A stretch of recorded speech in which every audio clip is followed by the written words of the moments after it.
Gerontocracy. That's the word of the week like Sesame Street. It means to be ruled over by the elderly. And basically, this is what you live under. You live in a gerontocracy. We've basically reached the point of empire collapse where the asylum is being run by the inmates itself, and we're basically at the point of being run in Arkham.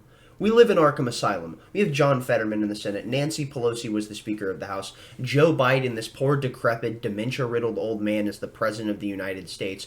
Mitch McConnell can barely speak, and when he does, he talks so slow no one knows if he's having a medical episode like he just recently did. And then you have Dianne Feinstein being so old and so completely unaware of everything that's going on that she's incapable of even understanding what she's on the Senate floor to do, which was simply to vote yes. That was it. But she goes off and gives this spiel and this tirade, not realizing why she's even there because she's so gone. This is elder abuse, and anyone that actually cared about the elderly or their family members that were in politics and they were the elderly members in politics that were being abused to this degree, well, if you really loved them, I'd think you would speak up. But nonetheless, you know that they're nothing more than arms for the political class to speak up for the lobbying industry so that they can go ahead and vote for endless wars, endless taxation, and the devaluing of your dollar. Let's go ahead and jump into this gerontocracy that we live under. Alright, back to the political class that sits there and is basically abused because they're nothing more than elderly people that can be taken advantage of now. So, what we have is Mitch McConnell freezes and appeared unwell at a pressure. From what I can see, this appears to be an acute stroke. I've had family members that have gone through this, and then he ends up coming back later having a conversation, and part of his face is still frozen, and it looks like he's got stroke face. And he only turns one side of his face to the camera, and I think well knowing that this is something that probably one of his advisors had told him, that if you look directly at the camera, it will be wholly apparent that you have just gone through a stroke. Let's go ahead and play Mitch McConnell having an episode. Arts and cooperation and a string of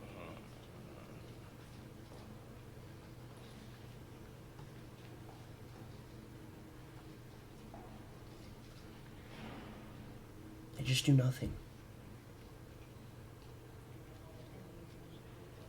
And I don't know if this is because he's quite literally so old and he talks so slow all the time that they're just like, yeah, this is just him doing his thing.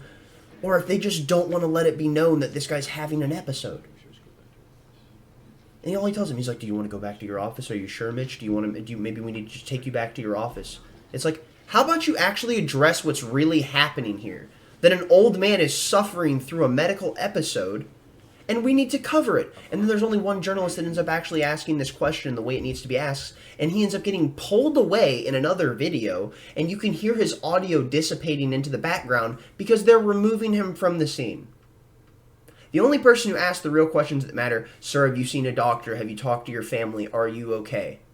And well, what happens? He gets drug away because those are the questions that people actually want to know. Because there's a human story here. And the human story is that this old man is being taken advantage of and no one around him cares to stop it. Let's go ahead and get into Mitch McConnell's response. well, the president called to check on me. I told him I got sandbagged. He's got the, if you notice, he's got the stroke lip right here. So part of his face is sagging a little bit under his eye. You go back just a little bit, you can see it when he talks. Part of his mouth is open, and if you've seen Mitch McConnell talk before, he doesn't speak out of one side of his mouth. So he's clearly suffered some form of medical episode. It looks like it was a stroke. I would argue that this is a perfect example of why we need term limits. I told him I got sandbagged. Oh, nice. How are you feeling now, sir? I'd argue no senators in general, but conversation for a different day. How are you feeling now? I'm fine. Have you seen a doctor? Are you going to see Any a idea doctor? what happened? Huh? Any idea what happened? I'm fine. That's the important Dehydrated? part. See, he won't look directly at the camera. He's looking off into the distance because he knows if he faces the camera directly as I'm facing you, he will immediately have given the game away. And everyone will know the fact that he's not being pressed by this more, by these journalists right here, is stunning in itself. It's honestly tragic. How could you sit here and watch this elderly man go through something like this and not be someone who wants to sit there and help him with all the capacity that you can? But no, don't worry about it. These are the people that rule you.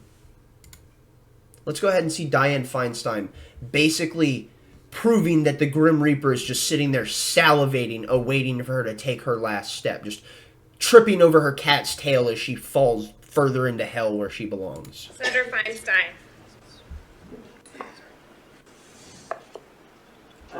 Say aye. Pardon me? Aye. Yeah. Just say I would like to support a yes vote on this. It provides $823 billion. That's an increase of $26 billion for the Department of Defense. And it funds priorities submitted. yeah, just say aye. Okay, just aye. Thank you. My God, this woman is so old that she has no idea what's going on around her. She's completely oblivious. She is gone. This is the example of sundowning, which Joe Biden is currently going through. And he's only in the beginning stages. I can't imagine how Joe Biden is going to fare at the end of 2024, and let alone if he was to get elected again in 2025, how would Joe Biden hold up into his presidency? He wouldn't. You're going to have President Kamala Harris. In the next election, if it's Joe Biden, Kamala Harris as the Democratic ticket, and you vote for Joe Biden, you're actually voting for Kamala Harris to be president. Because there isn't a single chance in hell that Joe Biden's old ass makes it across the finish line to make it 2 full terms.